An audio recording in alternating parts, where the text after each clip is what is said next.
এ জমিনে ইনসাফ কায়েম হবে, ইনকিলাব কায়েম হবে।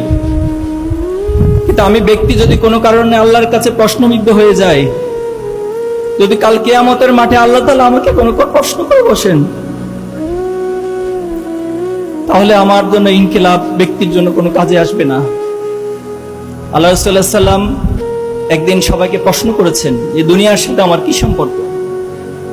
তখন আল্লাহ সাল্লাম নিজে সেটার উত্তর দিয়েছেন একটা উপমার মধ্য দিয়ে। তিনি বলেছেন যে কোন একজন পথিক যখন অনেক দূরবর্তী পথে যাত্রা করে, পথিমধ্যে তিনি একটি বৃক্ষ দেখতে পেল এবং সেই বৃক্ষের নিচে সামান্য কিছু সময় বিশ্রামের প্রয়োজন হলো, এবং বিশ্রাম করে তিনি আবার তার নির্দিষ্ট গন্তব্যের দিকে হেঁটে যান।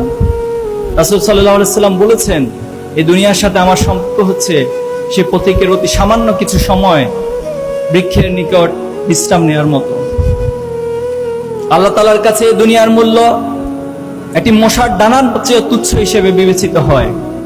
আল্লাহ সাল্লাল্লাহু আলাইহি ওয়াসাল্লাম হাদিসে বলেছেন যে কোনো একজন ব্যক্তি যদি সমুদ্রের মধ্যে তার আঙ্গুলকে চুবিয়ে দেয়, চুবানোর পর যখন সে আঙ্গুল উত্তোলন করে, আঙ্গুলের মাথায় যে সামান্য পানি থাকে, আখিরাতের তুলনায় দুনিয়াটা হচ্ছে ততটাই নগণ্য। সংগ্রামী ভাইয়েরা আমার, আমরা আমাদের এই সকল প্রচেষ্টার মধ্য দিয়ে আল্লাহর কাছে একটা জিনিসই চাই, আল্লাহ যেন আমাদেরকে জান্নাতে শামিল করে নেন। আল্লাহ যেন আমাদের সকল কর্ম প্রচেষ্টাগুলোকে তার সন্তুষ্টির মাধ্যম হিসেবে কবুল করে নেন। বিগত সময় ইসলামী ছাত্র শিবির যে পথ মারি দিয়ে এসেছে, 2025 যতটুকু অর্জন হয়েছে, আগামী বছর আপনাদের সকলের প্রচেষ্টার মধ্য দিয়ে আল্লাহ তাআলা আমাদেরকে আরো অনেক অনেক বেশি অর্জনের সম্মুখীন করবে ইনশাআল্লাহ। আল্লাহ আমাদেরকে আরো অনেক অনেক অর্জনের দিকে, সফলতার দিকে ধাবিত করবে ইনশাআল্লাহ।